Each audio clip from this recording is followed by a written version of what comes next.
Sports Frenzzyy family. Good morning to everyone. Welcome to the Sports Frenzzyy podcast. I'm your host, Levon. With me this morning, I have Wally back in the building. Also have Devin. We also have Mr. ETH, or I should say ETB, because man said that should I H off our name, so ETB. We also have Shakes. Welcome, gentlemen. How is the morning going so far? Oh, wonderful, wonderful, Mix, absolutely mix, wonderful. mix. Great. Great. I agree with you, Wally. My one is mixed as well. Mix. But let's start off with the high because we don't like to start with the lows. The lows makes us feel so disappointed and makes us just feel doom and gloom. So Elaine Thompson era became the first woman to win a double-double. That is back-to-back Olympic double. And man, what a race it was from her and what a championship it has been for her. 21.53 in the final. And I mean, she wasn't even pushed much. As a matter of fact, she wasn't pushed any at all. So I mean, had she probably been pushed, the time could have been way faster. But as we said on the show last night, some said 21.4, Kim said 21.5, I said 21.4 high or 21.5 low. So technically I was correct. But Elaine Thompson, double-double, Wally. How are you feeling about that, boss? Yeah, man. I am absolutely over the moon. About that performance. The second fastest time in history. What she's doing unprecedented. And the most pleasing that is the most pleasing thing, most fine thing for me. I handlers to understand what they have in her hand, to have a stronghold on athletics for at least sprinting, at least for the at least next 3 to 4 years. And what they need to do is ensure that she understands that she has the opportunity to cement her legacy unquestionably. She has already put her name in the history books. Was as it relates to need to understand that if you really look at the landscape of female sprinting right now, she's head and shoulders above her with the opportunity to have an extended range, but certainly within the next for the so they need to seize that moment. But she has one wagonist would have piled into the wagon after the 100. So all those who were talking negatively about her now would have her as the favorite. We really don't want those persons on the wagon to come and hit the wagon. What we really need Wally, so they say, some viewers are saying that you're chipping in and out. So, all right, go ahead, Don. See if to you hear me in her so, and she should just keep on right here. Okay. Devin, what you have to say about it? Super elated, but I'm not gonna say I'm disappointed with Shelly. Let me state that I'm not disappointed with Shelly. She did well. She finished fourth. Not every time you can medal. I added her for third place, and I'm not disappointed. I know some of y'all are gonna be very critical of her and you're gonna be harsh. I'm not critical of any athletes, except for when you make dumb moves like what Jackson did in the 200 meter. Jackson now cannot be immune from any criticism. So I'm pleased with the race. I'm just hoping that, as Wally said, they can monitor her because it's her time now. They can just monitor her and that athlete injury or any other injury don't come up that much. It don't burn her out too much. And I'm looking for the trifecta for the relays. And finally, I want to close by saying, as it relates to this, I see some dumb comments, and I hate those dumb comments because I think the most common word by these Jamaicans is saying bad mind, bad mind. Somebody saying, don't put Shelly in the relay because she might bad mind them and cause us to lose. Oh, but those comments just get me off, man. Just let me say things that I can't even say on the show. We don't want the show to be bad. All right. Kems, I know that you're in an elated mood and you're super overjoyed right now. So awesome. Let's talk about Elaine first, and then we'll touch a bit on Shelly. Yes, sir. Go ahead.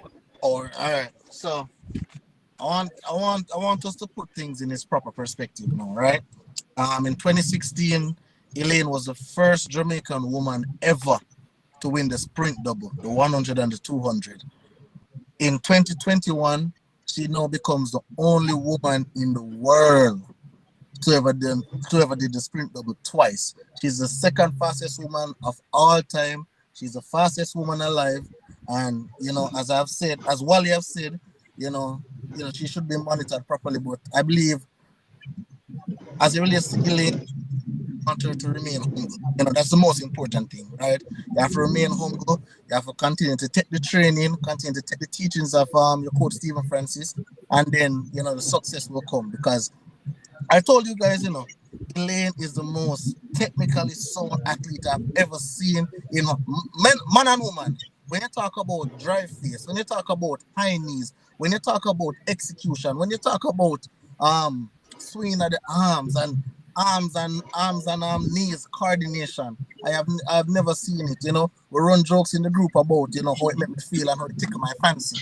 But it is really one to watch. And to see Elaine, when I saw Elaine running this race, after the curve, she was leading. There was no pressure from anybody. Shelly was behind, everybody else was behind, and she just had to just cruise through the finish line. 21.53, that is sensational. There's not really much I can say because I really expected this. I've known this for a very long time from Jamaican trials that she will come to the Olympic dominated, right? Because she's just definitely on another level. She is the best female sprinter I have ever seen. She's just unfortunate with injuries. Congrats everybody in the race, all 8 athletes. But right now it is Lane Thompson Barrington time, and we have to definitely. All right, Shakes, what's your take on Elaine? Shakes, we're not hearing you. So my drive like him have a bad connection. Yeah, so what I want to get at now is right. No, we saw Shelly and Fraser Price. A lot of people are saying that it's probably because she was burnt up in that race why she came where she finished. However, what I want to ask is, people always talk about the Eugene track and said, oh, Eugene track is way fast and all of that. No, can we actually build an argument and a case that at National Stadium the track is just the same as Eugene? Because we saw 10.63 from Shelly. I mean, that was, people would say probably because it's a 1.5 and all of that. We saw at National Trials as well where she ran 21.79 in the final after doing the rounds of the 100 and the rounds of the 200. So that is the thing. What's happening right here? And then we have also seen performances from other athletes that has failed to replicate it on the national scene. For instance, they said that the track in Japan is fast, right? No, why is it that you have athletes like you have people like Johan Blake or Blake Seville and all of those guys? They ran 10.0 whatever at trials, and here at Japan they're replicating the same exact performance. They're not going any faster, so that leads to think that okay, we can say the men are garbage. They're average. They're not going anywhere. However, we have seen times run at national trials that you have to say, why is it that these athletes can't reach back to that level? Why they can't see that peak? So, is there a case that National Stadium is actually fast as well, just as much as Eugene? Well, to be honest with you, I believe we had talked about it a couple podcasts ago. The stadium track is actually fast. I don't know the comparison between stadium and Eugene. realize them something that for really understand. Kim, is that your background? Oh, sir. Yes, Kim's background. What? I What's in can't. the background? Siren? Careful, Yeah. Kim, careful. That's me. A Cohen background, man. I can't avoid it. I live in New York City. I can't avoid it. I don't mean, All man. right, Kim, continue. We can't really compare the two. But what I can say is that stadium track is indeed fast, right? And remember, Shelley ran that 10.63 with a positive headwind, 1 point something headwind, and with 200 meters she ran in a positive headwind, right? Huh? Tailwind. Yeah, headwind, right? So where that is concerned now, I told you guys that that 21.79 was a fluke, right? I said it was a fluke because that would be our only time running 21.7, because you can't just leave 22 seconds and then you go all the way at 21.7. There have to be some progression, just like with Gabby Thomas. Gabby Thomas leave 22 seconds and gone all the way at 21.6. I know she wouldn't be able to replicate that ever again. Probably next 5 years, 6 years or so, but not in the immediate future. So with Shelley now, for her 200 meters now, I know that she going to get out fast, right? I know that she going to get out fast, but I was thinking that, all right, if she can at least get around, not 21.7, but get to 21.8, because 21.7 is a fluke, right? So get to 21.8, 21.8.5, 21.85, 21.87, then she'll be able to capture a medal, but she was unable to do so. About the burnout argument, I don't really buy that, because as you said, Levon, when she was in the Jamaican trials, she was beating up her chest and, oh, I'm a fast finisher now, and I'm this now, and I'm that now, and she's everything in sliced bread. But that always happens when you win, right? When you win, you're always the best thing ever. When you lose, no, you did your best. I tried my best. I couldn't do anything more, and what's it not, right? Another thing with the stadium track now.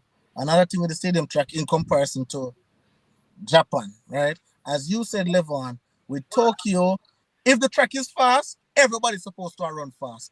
We're supposed to see personal best for everybody in the race. We're supposed to see 10-point low. We're supposed to see 21-point low. Even Shawnee come all the way at 8th place. You understand what I say? How come she never run fast? But I believe people only use that argument when it suits them. So you see, everybody did want Shelley to win. So say, for example, if Shelley did run 21.5, you wouldn't hear nothing about the track fast. You'd say, yeah, Shelley good, Shelley great. That is Shelley's work. But if somebody who them not really particularly favor, then they're going to come up and try to find something that enhance their performance. So what you say is reasonable, Kims, in terms of the convocation of the fast track argument to an extent. If you are reasonable, you can recall over the years, year upon year upon year, the performances and the times at the track in the American trials, the Americans always throw down the gauntlet, and then when it comes to the championship, subsequently, they are unable to replicate that sort of performance. So that's hold on. Pause right there, some general. Sure. I just want you to tell me the athletes that has done well for America that is unable to replicate those performances. More you tell me that in a soliloquy as well. All right. Sorry, not in terms of, not necessarily in terms of medal times. We've seen that. We've seen that. We can research and elaborate on that in the next podcast. But we've seen that. So it's not an unreasonable argument to make. But I do with you that there are some times when there's that convenient application of the fast track argument when it comes to athletes. So I agree to an extent with that point. All right. So, give me a second there, Devin. Give me a second there. So, Wally, since you need to do research, I don't. So let me tell you, right? Let's talk about Rai Benjamin. Rai Benjamin was off the world record when he ran at Eugene. Last night or this morning, whenever I run, he ran 46.17. That's way faster than he ran at Eugene. All right, let's talk about I think Moo, she ran a personal best here today. Not even close to what she ran at Eugene. All right, let's talk about Sydney. You're going to see Sydney, but you're going to see Sydney. So mark down that one. Who else? Let's talk about Grant Holloway. Easy 13.02 today in the heats. So these are the same athletes that has performed well at Eugene. The only exception I would probably say is probably Gabby Thomas, and she still ran 21.89, which is really a good time. So I cannot buy that Eugene argument when the athletes are still performing up to quality. Like majority of athletes are still performing up to quality.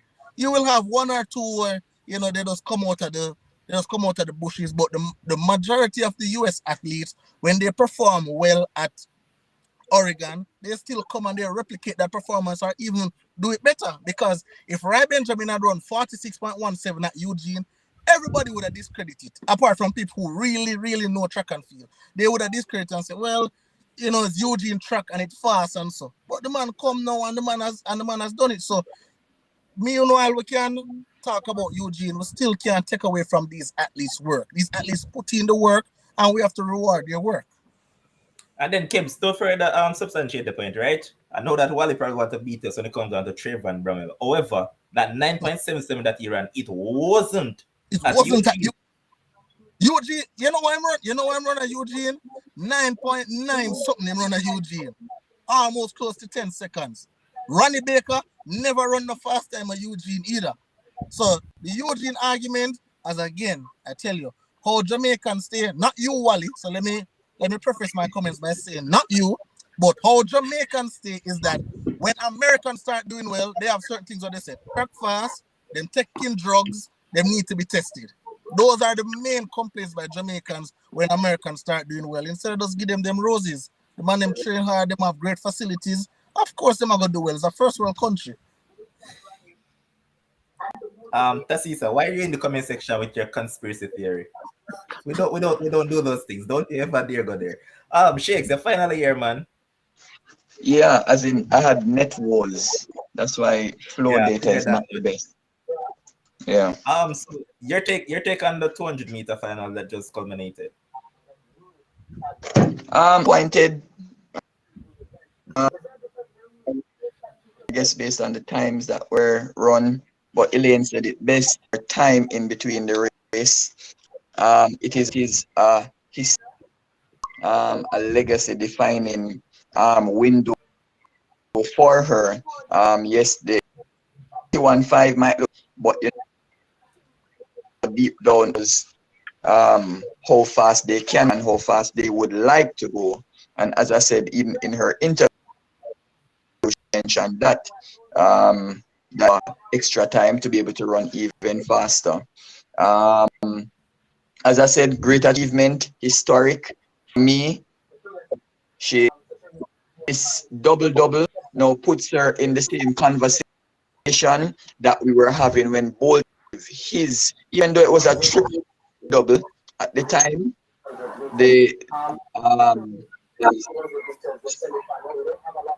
I'm getting a feedback from one of you guys.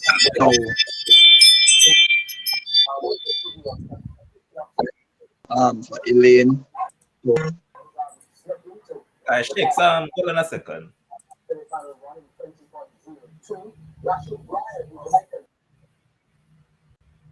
So Wally, I'm getting the feedback from your connection, Wally. Wally, start with connection, Wally, because I'm getting a slight feedback. Go on again. But yeah, Shakes. Shakes is not there. Oh, he's back. Shakes, continue.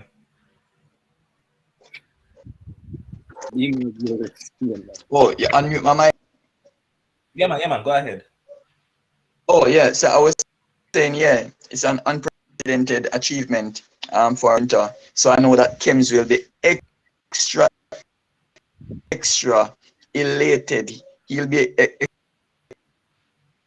his heart is overjoyed. Nobody can talk to him, and that is fear. He's stuck by Elaine right through, right? And as he said, I heard what he was saying, and I'm in agreement with it when he said that Jane is the most technically gifted sprinter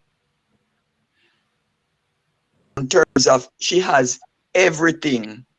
I agree with that. That is why I kept asking, is this girl really going to go down as a sprinter that never was? And that was for the very reason why I kept on sad, because you could see how much talent this girl had, that technically she was just awesome. And to come to the for her also. Okay. Now we're going to look at one Natalia goal. Utterly disappointing.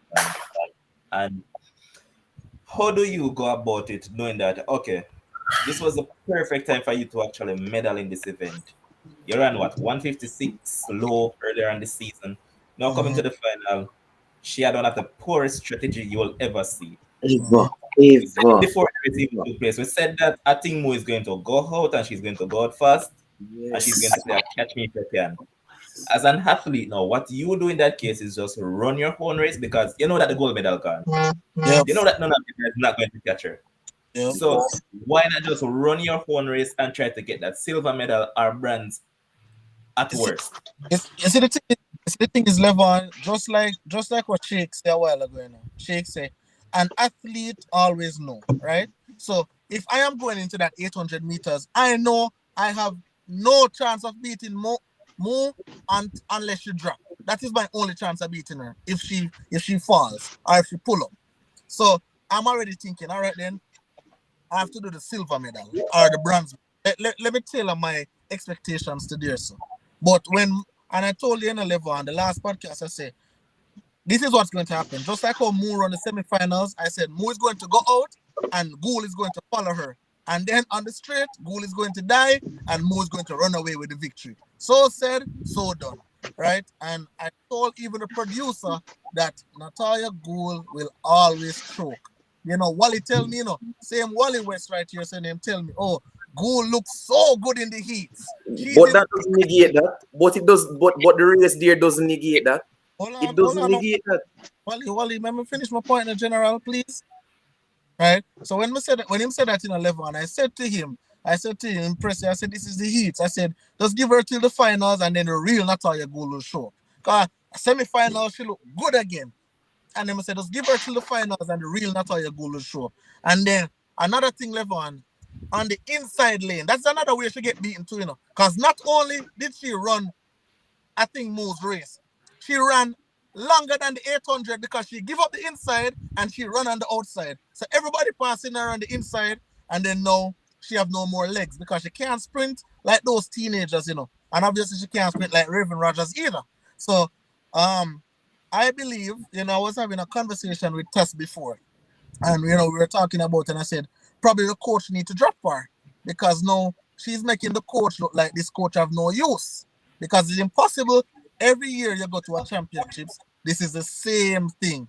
It's called insanity, doing the same thing over and over, expecting different results, right? So that's just my thing on goal. All right, Wally. Right. So the none of what transpired today negates that she looked impressive in the heats and the semifinals. It is exactly for that reason why there is utter disappointment this morning, because if she ran her own race, she would at minimum have gotten a bronze. Latoya Gould's best time this year was 156.44, and that would have given her the bronze. And based on how we saw that she looked in both the heats and the semifinals, it would be reasonable to project that she would have run better than that time. If you look at the results of the race, 6 out of the 8 competitors ran their personal best. And if you look at how these respective athletes looked in their progression up to the final, the Latoya Gould looked no worse off than those in terms of how she looked executing her race. If she ran her own race, her personal would have been on the cards, and additionally, at minimum, she would have gotten a bronze medal. If you look at the if you watch the race, because there were actually replays as we was talking about Elaine, up to 650 meters, the entire pack, with the exception of Gould, gave Mo a between 3 to 5 meter lead. And Natalia Gould was going with her from 400 meters on, which was absolute madness. So you see, she paid the price. She bun up, piston bend up, crankshaft bend up, radiator bus, and she just because she did not run her own race. For me, this performance is the most painful for all of the championship. Above Sharika, above Ricketts, above everything else. Because she threw it away. She absolutely threw it away. Can't worse than Sharika though. No way. No Yes. way. Yes, man. Wally, nothing beat that Sherika performance. Don't be Sharika. Nothing can, Wally. nothing will.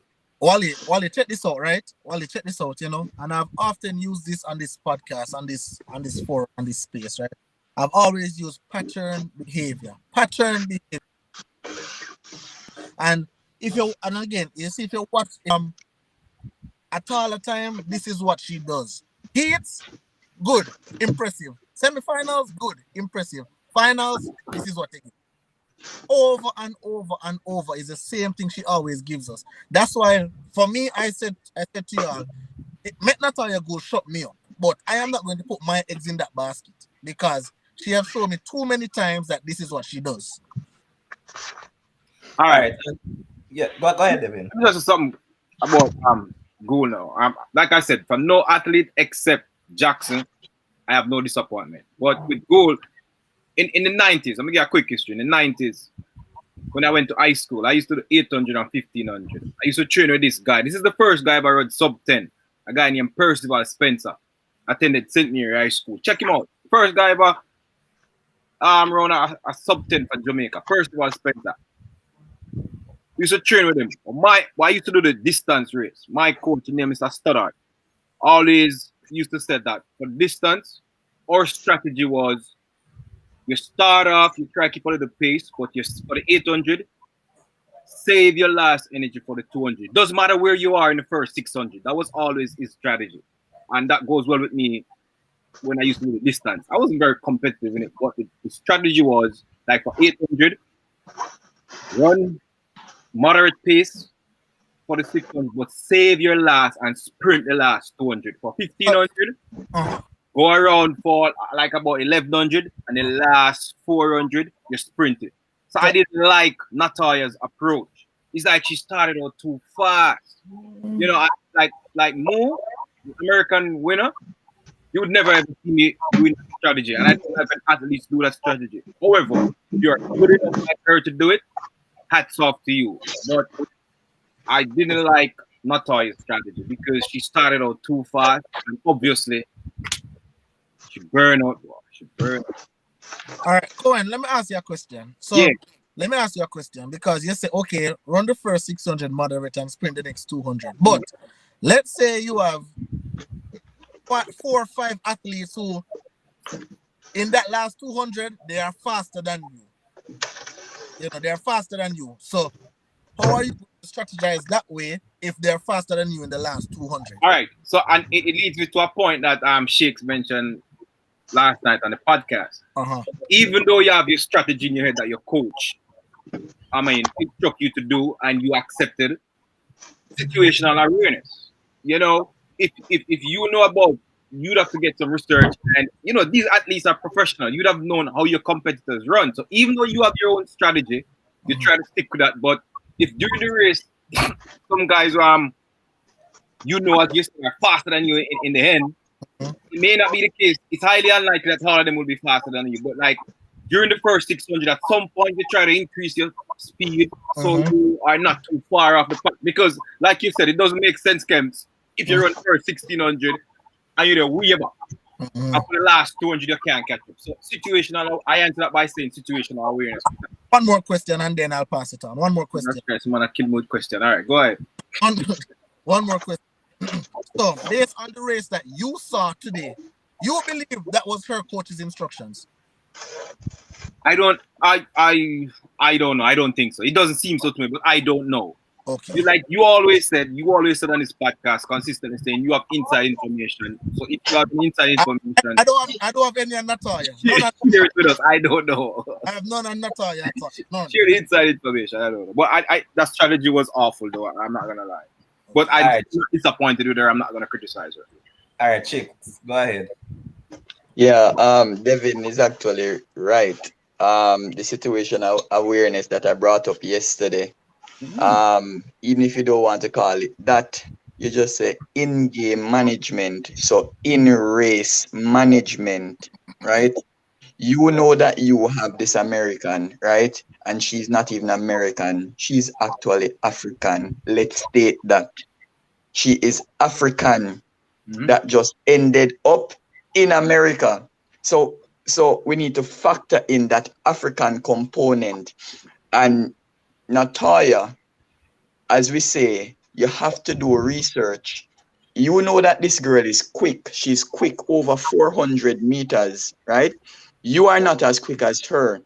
So there's no way you can go out as fast as her or try to stay with her.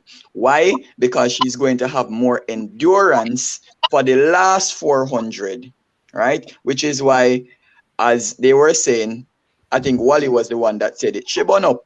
Literally, she burn up.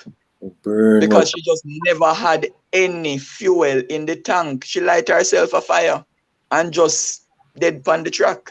And that is just because she did not manage the race properly. It's about race management. As I said, you know you have the fastest person in the race. Listen, that girl, let her go for gold. You see if she drop, okay, you can get the gold medal if she drops, right? Leading the race. But guess what?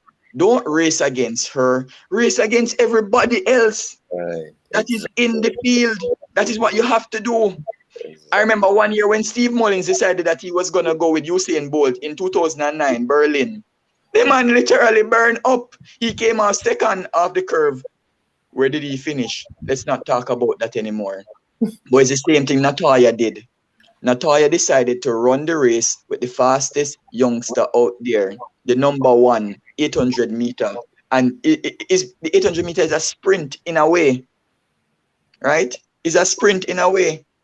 And Wally is right. Her best time this year would have gotten her the bronze medal. Devin said he's not disappointed. I don't know what kind of psyche Devin have, but it don't seem like nothing at all make Devin disappointed. It's like him don't have no significant expectations of these people. No, man. But anyway, don't move shit. Don't move like Sherika. Sherika is the only one. Jackson, she's the only one. She's the only one. Boy, Devin. Anyway, as I was saying, you have to be disappointed, and I know that Natalia would be disappointed, not just for today, Levon, but for the fact that she has been toiling in the 800 meters for years. No significant recognition on the world stage. When you can hear a commentator say, oh, we have Natalia Gould in the race, and she's the third fastest woman in the world this year. How many times do you think we're going to hear that for a Jamaican? Not just Natalia, but for a Jamaican overall. It means that you've been doing well, right? So I can understand if you do your best in the final and somebody pips you for that bronze medal. But there's no way, Levon, you're going to get up and do such a foolish race and you're not even in the hunt for a bronze medal. You have to be disappointed. Shakes, I want to say one thing. Somebody mentioned yesterday, I think it was Wally.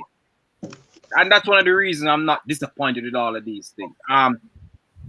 Back in the 90s, that's when I can remember watching all these Olympics. I remember in the 90s, come all the way up. When we would have celebrated being in the final. We would Oh have my God. celebrated. Who said it? I don't remember who said it. We would have No, but celebrated. Yeah, somebody said it. Devin, No, what are you saying Devin, about Devin? I've Devin, heard, I've stop heard. living in the past, bro. I with Usain and Veronica and all these goals and Stop everything. living in the past. No. I'm still celebrating these athletes being in the final. So I'm not even going though to I'm Madrid, I'm Devin, celebrating them. Devin, That's just Devin, my you take. see, you see with societal progress, Yep. that is a part of it. Athletics is a We job. cannot forget the history, you know. Is a job. But Devin, just because our history was just getting to a final in the past, don't mean that we need to go back in history and accept just that. When Shakes, we know that there is it would be something like better. the standard has raised. So being Exactly. in finals is nothing right now. You have to get Nothing. medals for us to say yes. Yeah. Things So you are have to very be disappointed, Devin. Brother, I remember watching, remember a brother named Gregory Harton. Brother run a race and the man drop and roll over and get up back and still run and finish race. And I think him get a third back in, I think, long time as some world championship. I remember, and we celebrated that because, oh my God.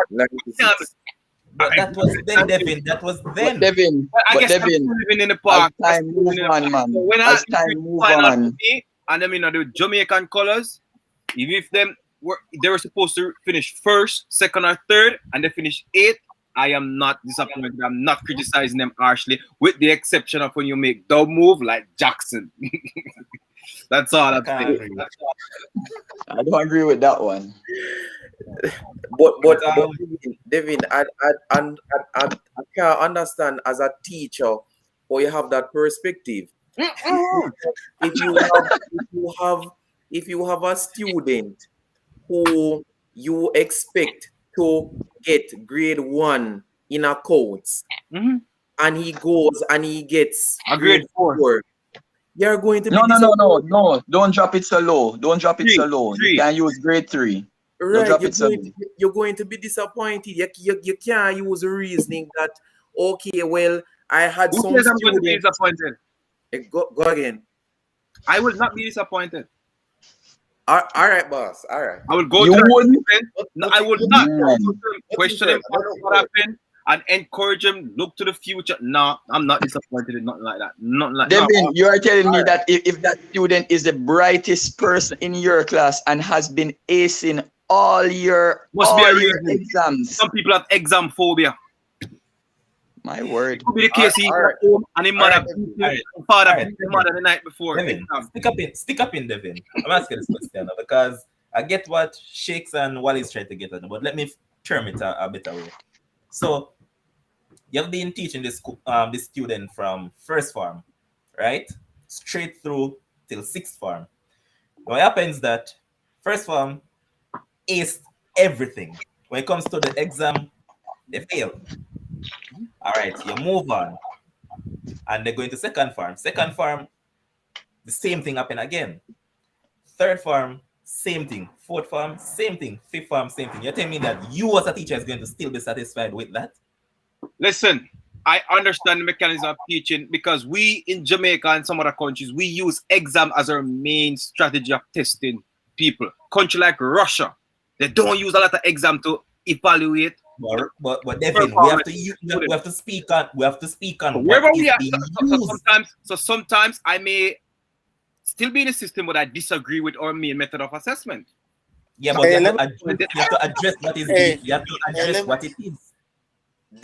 Devin, I'm going to vote for you for Lasco Teacher of the Year. Next time, They're not going to take Jamaica. My service is done at Jamaica already. Well, whatever district you're in now, wherever you represent, may have to go vote for you for Teacher of the Year. NYC Apple Teacher of the Year. That them call it. NYC Apple Teacher of the Year. I'm going to send you the link next year. All right, so we will vote for you. We will vote for you, for sure. I don't agree with you though, Devin. You are going to be disappointed if you keep on teaching a student and then every exam they fail. You're going to be disappointed. And as Kim was saying earlier, and he was getting some bashing for it. Yes, when you know what a person is going to come with, like a pre-perceived notion. That is with Natalia Gould. When it comes down to finals, it's actually have a total brain freeze. So I mean, I'm actually disappointed because, as I said, it was her time to actually get a medal and wasn't to be, and she's not getting any younger. Because let's point out two things. Mo is 19. Hodgkinson, who came second, is the same age.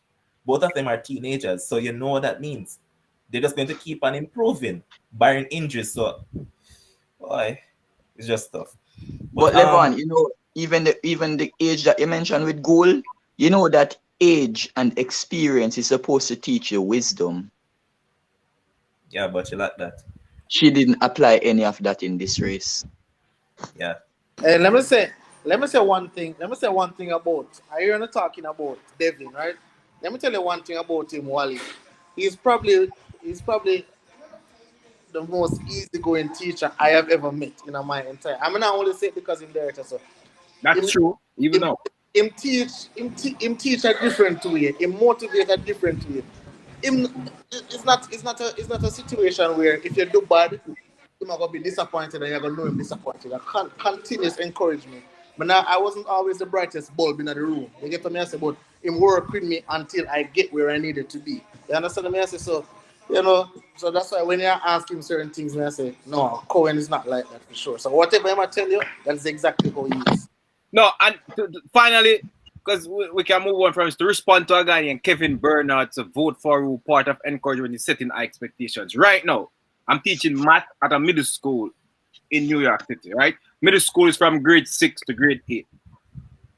Before COVID, our last result was that my kids, because we do the ratio in terms of who passed for the kids that you have for the state. I was at a 55, and our school is one of the highest in the district. My kids was at a 55. Overall standards for the district was at 45. The last year before COVID, mine went from a 55 to a 65, and the principal and everybody started heaping praise, saying, how you do it? And it's like, I was more concerned about the ones who didn't get up into reaching the 65 level. What I mean, like, I had 65% getting 80 or above. But it was like, I wasn't disappointed. I wasn't upset about it. I set high expectations. So don't get me wrong. I set high expectations by encouraging everyone, even the duntest person, which they will never do that I'm going to call them dunce. In the back of my mind, I let them feel as if, yo, you can get a 90. So that's all about Devin, we don't call them dunce. I'm not putting on an Why are you image. so wicked? No, I'm not putting on an image for the show. It's just me. It's just me. Okay. Okay. We're going to move on now and talk about that 400-meter hurdles. Man, what a race. One of the greatest races I've ever seen. Oh man, the greatest Olympic display. Let's talk about one Karsten Warholm. I said it to you guys in a while. I said it on the podcast. Karsten Warholm did not run the first 300 meters of that semifinal. You guys said, oh, right, Benjamin looked the best. I said, if you don't see Karsten Warholm from gun to tape, that wasn't Karsten Warholm, because this is a man that runs strictly from gun to tape. From out the blocks, he's going to bolt out the block and he's going to maintain that right throughout. But something that surprised you, Wally, that you never knew he had was his strength. Because of the 10th hurdle, Rai Benjamin came up alongside him, and this man just kicked past Rai Benjamin like he wasn't even there. I mean, boy, it's one of the greatest races I've ever witnessed. And man, this man just keep on raising the standards of 400-meter hurdling so much. The man actually ran a time that a lot of Jamaican 400-meter runners are actually running. The men. So, boy. There was a stat. There was a stat. Seconds. Hold on, Shakes. 45.94 for Karsten Warholm. Rai Benjamin, who must be kicking himself that, hey, I ran 46.17 and I didn't end up winning. That's way past the world record. And also, Alison Dos Santos, 21 years old, running also under the record with 46.72. So, man, what a performance it was by those guys. Shakes, you were about to say something. Oh, yeah, I was just adding something because you mentioned the Jamaican men, but you don't even need to go hammer the Jamaican men. Of the athletes that are at the Olympics that ran the flat 400, he ran faster than 18 of them that entered. 18 out of how many? 18 out of 72. Oh my goodness. Damn. Woo. Wally, I know you really want to talk about him, man. So go ahead. Yeah, man. What First of all, War Machine, what we saw last night is the greatest Olympic display ever. Ever. Let me give you some figures to put what happened into perspective. All right. So the previous best time was 46.70, right? by War Home. Right by Warholm. The record 45.94 is 0.76 seconds faster, 0.76 seconds faster than his previous best time. I wonder if you understand how ridiculous that time is. Let me give you some splits. So you will see in Bolt moving the time from 9.69 to 9.58. The time difference is 0.11 seconds. You will see in Bolt running from 19.3 to 19.19. The difference is 0.11 seconds. Michael Johnson moving the time from 9.66 to 9.32.34 seconds. Flo Joe, right? Moving from 10.76 to 10.49.27 seconds. So Edwin Moses, who is the god of 400-meter hurdles, and as it relates to dominance, the most dominant athlete ever. He moved it from 47.02,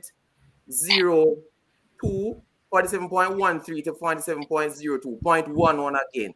So we see margins of All right, point stick a one. window, Wally. I get Yeah, the point that you're getting at. However, I think it's unfair to compare the 400-meter hurdles to the shorter sprints. yeah, man. So I gave you. So that's why I gave you Edwin Moses' time. That's Yeah, why I that gave you. makes for a better conversation Right. because That's it why would I be gave you. That's unfair. right. That's why I gave you Edwin Moses' time, which when he went from 47.13 to 47.02. Again, the difference is 0.11. So, and then when you look at where the world record was previous to him breaking it, 46.78, he reduced that time by 0.84 seconds. It is absolutely mind-blowing what he did there. The only other time difference that is greater than that of War Machine is Maria Koch, where she took the previous world record of 49.29 and her best time, which is the world record, 48.16, 1.13 seconds. So that is another time that will never be broken. The women 1, 2, and 4 record will never be broken. The women to break those don't burn it. So when you Sustainable look at record. so when you look at what he has done historically in terms of how much he shaved off the world record, it is absolutely out of this world. It is without question the greatest Olympic performance ever. Absolute. Ever. And Edwin Moses went on a soft dominance of in excess of 9 years. I think it's 9 and 9 months. Based on his talent and how far ahead of everyone else he is. He has the potential to have that sort of dominance. Right? Benjamin broke the world record by half the previous half a second. So that really Yep. puts into perspective one place person. This person is breaking the previous half a second, which is unprecedented.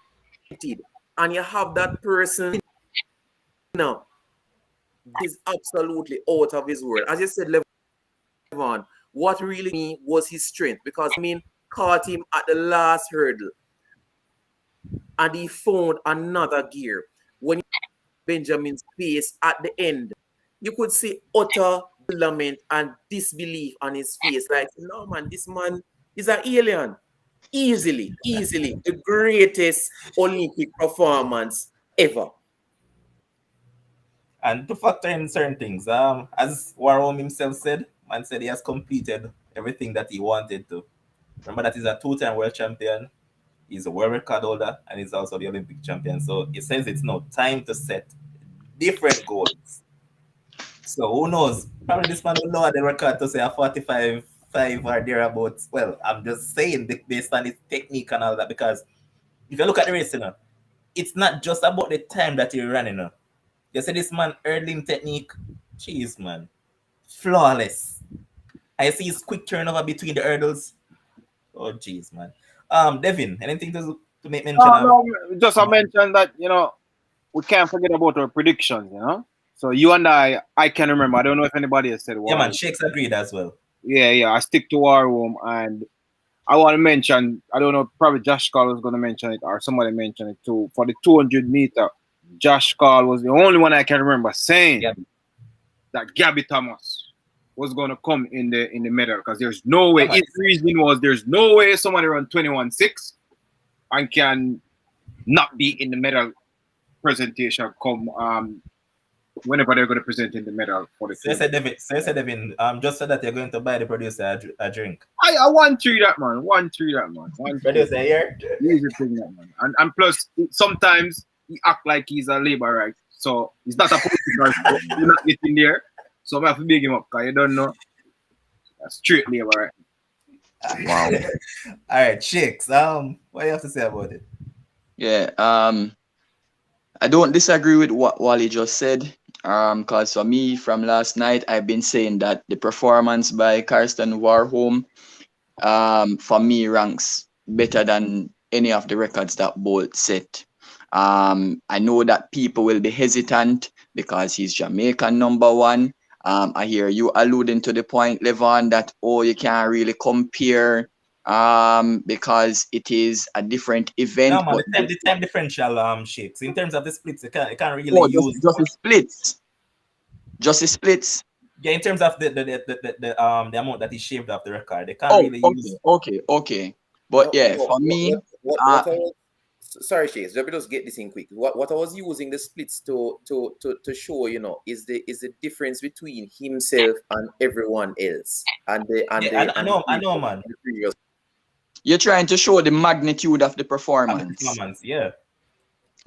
So as I was saying, for me, this ranks better than what Bolt did. This is in my eyes. So guys, you guys don't have to put up no posts with bad words and them things, any negative comments. This is my opinion, right? Everybody else is free to have opinions, but I'm not the only one who has that view that it ranks up there. I saw many Olympic and world championship medalists who literally said that it's up there with Usain Bolt and Flo Jo's record, right? So it's right there in the reckoning.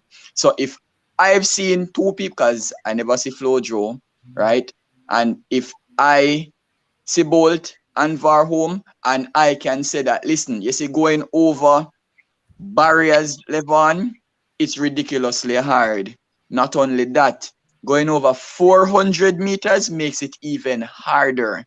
So what he did is a tremendous, listen, as Kems and Wally would say, it is ET-like, extraterrestrial-like. It's out of this galaxy. What the man literally did just now. Like, it's out of this galaxy. Like, when you saw the time come up on the screen, like, I'm pretty sure persons were saying, no, something halfway wrong with the clock. when Bolt ran his records, we never said that anything was wrong with the clock. We just knew that he could do it. The difference with Varholm is that, listen, this what, even though he's the world record holder, you don't expect somebody, Levon, to drop a world record from, he was at it was 0.70 and now 46.70 and he's now at 45.94. When you look at the amount that he has shaved off for just one race, it is ridiculous. Absolutely ridiculous. And as I said, we have to give a lot of thumbs up to Rai Benjamin, man. It was yes, big up Benjamin, yes. it was a heck of a race from him, man. And as I said, only thing that could have stopped Ray Benjamin from winning was a world record, and that was exactly what happened. No, I have another topic that I really want to touch on before we go, and I'm going to go back to that 200 meter. No, the IWF actually barred the two Namibian athletes from competing in the 400 meters because they said it's a high testosterone levels and all of that. No, they allowed them to compete in the 200, and I'm just guessing that it's because they actually thought that these two athletes wouldn't actually factor in the 200 meter. Why they allowed them to compete? Now, my question to all three of you and even our viewers: do the IWF persist with these athletes? And I'm just assuming that, well, I can probably say it aloud that the sport is going to lose interest if these athletes start to continuously win. Because remember, these athletes are 18 years old. Mboma is 18 and she ran what? She ran 3 rounds, and in each round, she kept on getting faster and faster. I don't quite remember what she ran in the heats and the semis. However, in the final, she ran 21.81. Now, at 18 years old, and she can do that. You just lead her to think that, hey, if they actually if you just allow her to just continue, what I think will happen? Because 3 rounds and she can do that. Now, the question that I really want to ask you guys is, do they continue with her or they lower her testosterone level? Let me just say this quickly, Levan, because I have to run. I have to run to work. And this is about the testosterone level. There is a requirement for women. For women, it's really, really, really low. In comparison to the males, it's like between 0.7 and 1.2 nanomoles. For men, it goes up to 20 to 30 for the normal testosterone level. 20 to 30 for men, 0.7 to 1.2 for regular females, normal females, right? We don't know the exact level of what is in those runners because they haven't come out with that information just yet, right? And we don't know if that will ever come out. But for me, even when you go back to the race, Levan, look at how she came through the field for towards the end. It is actually because of her endurance, her strength of the testosterone that pushed her, right? So where others were fading, she was actually strengthening. Yeah. Yes. So it's gonna be really difficult because when you think about it, Levan, if Elaine wasn't in good form, that girl would have won the gold medal. Let that sink in. True. She would have won the gold medal. So it's a difficult position. The IOC and the IWF, they are going to be in. But is it really? Are we looking at the end result and then drawing back on the testosterone? Why couldn't it be a case where she's just a print and we're seeing the evidence of her heart? I mean, we see Wally, we see. Wally, you won't be saying that. You won't be saying that if she start getting up and running 21.4 and 21.5s consistently. We're not there. We're seeing where we have Elaine Thompson has run her personal best and the second fastest time in history. We have no issue. We have no issue with that because we say she has put in the hard work. We've seen her as on 2015 coming up, and so what we're seeing being manifested is just just the culmination of the thing that has been happening over the years. Why can't that argument be applicable to this youngster drawing for let's dissect it a bit. First up, right? She's 18 years old. In the 400 meter, she did what? 49.08, I believe. Actually, stand corrected. She actually did a 48 in the 400 meter. No, I believe it was either a month or two ago that the IWF and IOC actually said barred her from the event, right? So she had to come down to the 200 meter. Sorry, Levon. No. Was that the world junior record? Yeah. Yes, it is. By far, it's the world junior record. But what I'm saying though, Yeah, I know that she has the world under 20 record in the 200 meter as well now. So let's look at it piece by piece now. So number one, a couple months ago you were just performing the 400 meter. Now you're telling me that within less than a month you're running 21.8 in 200 meter, and you have never done it before. Okay, fair point. Fair point. Okay. Fair point. So you're saying that the time in which she has made the progression, the jump is too big, so That it is what cannot I'm be getting training. It at. must be some sort of enhancement. That is what I'm getting at. And All right. I'm not saying that she's taking anything. I'm just saying based on the testosterone level being so high, it gives her an advantage over competitors. Because you know that the higher testosterone level, the more stronger you will be, and it will be more easier for you to maneuver over certain things vis-a-vis a female. Devin, you think that they should actually lower level, Oh, or they should? definitely. But one question I want to figure out though, what determines the method for the IOC or the IAA to test an athlete is based on how they look or like some surprises performances. Because you look at Caster Semenya, I don't think it's entirely based upon looks. How they used to determine who should be reduced with testosterone or not. How I Well, that's a understand. good question, Devin. But Yeah, normally, right? yeah. To be honest, this is what I normally see happens. Normally, it's the media that arouse suspicion. That's what I'm saying. The looks. Yeah, the media is the one that creates suspicions over athletes like these. Then Look. now, the idea of go out and they do a testing for the testosterone levels to see if it's match up to what the suspicions out there. So it's generally how they look then. Yeah, Yeah. so it's basically Because like what it's basically started the media cast push on it. Semenya. It was the look of Semenya that caused create this controversy in the first place. So then I was thinking, so like a female who doesn't look a certain type of way, it's highly unlikely that they will have a High testosterone level. testosterone Yeah. level, Because remember now, Devin, Really? remember testosterone Really? level. Remember that's something that is in man. That is men, hormone, yeah. right? So it make you have more man features. Man features. Yeah.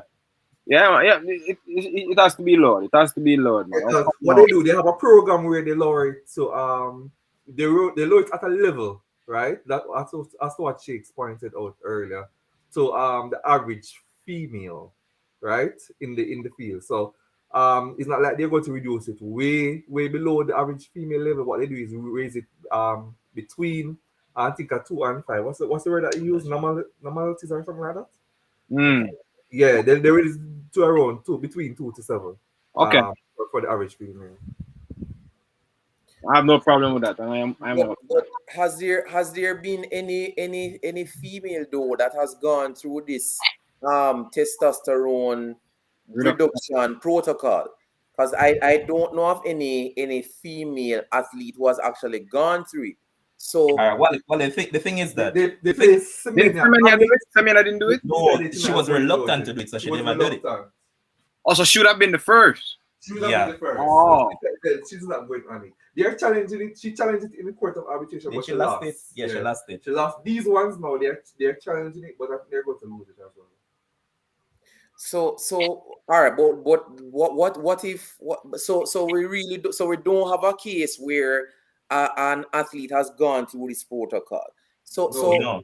So how do we if this protocol, right, let's say she starts a process and first impact on her, are we seeing therefore that this person who wants to pursue this dream should forget about it in the name of fairness? Remember, this is not something she has control over, So if they say, okay, we're going to put you on this regime now starts to impact her in a negative way, are we going to then say they're too bad for you? You can't chase your dream for something you have no control over? I think it's a very ticklish road where But we this, have to get some information. We have to get some more research though, Wally, because It's a ticklish road for sure, Wally. But guess what? The other day I was doing some research, right? Oh, sorry. Go ahead, Josh. Yeah, I was saying that the other day I was doing some research on it, right? And the range that they're planning on reducing their hormones levels, right? it's still slightly above the average Female. the average female. So it still will give them a slight advantage because they're thinking about doing it between 2 to 5, 2 to 7, and the average is 1.2 for the average Well, female. What, So it's once, still gives them once there's advantage. a reduction, I have no problem with it. Once there's a reduction, I have no problem, even though it may give them a little advantage. However, the issue that I would have, and we probably need to have more information, is that during the process of reducing it, there's some adverse effects as well. He's saying. So I don't know what the research is saying. I don't know if you have any information about that, Josh. Yeah, I did not really I look at that side effect, but the other question that persons are putting out there, right, is should we have hermaphrodites events? Oh my goodness, gosh. Well, because there's a lot of persons out there like that, so should we have separate events for them so they can still win medals, they can still earn a living. But Wally, I agree with what you said though, that it's a ticklish situation because as I said, we don't know if they might take it and then guess what? There'll be a negative reaction to it or something like that. So it's a very ticklish thing to do at this point in time. But as it stands, it's going to raise more ruckus as time goes on. Oh yeah, because definitely. guarantee you by before they end, you'll be seeing a lot of media outlets pushing it about that girl. Just watch. Worse like how she beat Shelly. And worse like how she beat Gabby Thomas, just expect it to be pushed. Okay, And, but then it depends because like the girl in the 800 more. It like the girl who win the 800. She's an American, so certain things that America, if it's beneficial to America, America will push it conveniently to But here's the bad thing about it though. ESPN, right? ESPN Sports, right? In the last 1 hour, ESPN Sports has posted the story about the 200 meter, right? And they have not mentioned Elaine as the winner. What they're talking about is her silver medalist. And then down the story, they say Elaine was the one that won the event.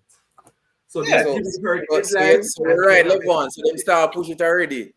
Yeah, that's what I'm telling you. That it's something that is media led, you know. I say once the media start push it, you know what will happen afterwards. especially certain media. Yeah. Always once. So this is where we're going to call it a morning on the show. It was a pleasure being here with you guys. It was a pleasure being here with all the viewers. Thanks to all of you who was tuned in. And just keep on supporting Sports Friends. Remember to subscribe to our YouTube channel, the same name as it is on Facebook. And remember, it's 2Z and it's 2Y at the ending, because people keep on forgetting that part. And as I said, thanks to our producer Josh Carl, who is going to get a drink from Devin because of his prediction about Gabby Thomas. Yeah, man. I want to that, man. Yeah, man. And Wally, I have to give you some beating though, because Wally was always on the war home train, war machine right through, and then right in the city, Jump off and jump off and gone to right off Benjamin. Yeah. I agree. What you know, Benjamin, he looked the best nice. But producer, remember what I told you from the get-go. I said to the producer that Warhome will not lose this race. So said so done. And I have to say congrats to them, man. And congratulations to Elaine Thompson Hira once again. Double. And man, I feel happy and proud of her. Of all that she has been through. It's a proud moment. And we just hope that our athletes will stay healthy through the rest of the championship and will actually gain some more medals. Until next time, peace out, stay safe, enjoy the rest of your day. All right, cool.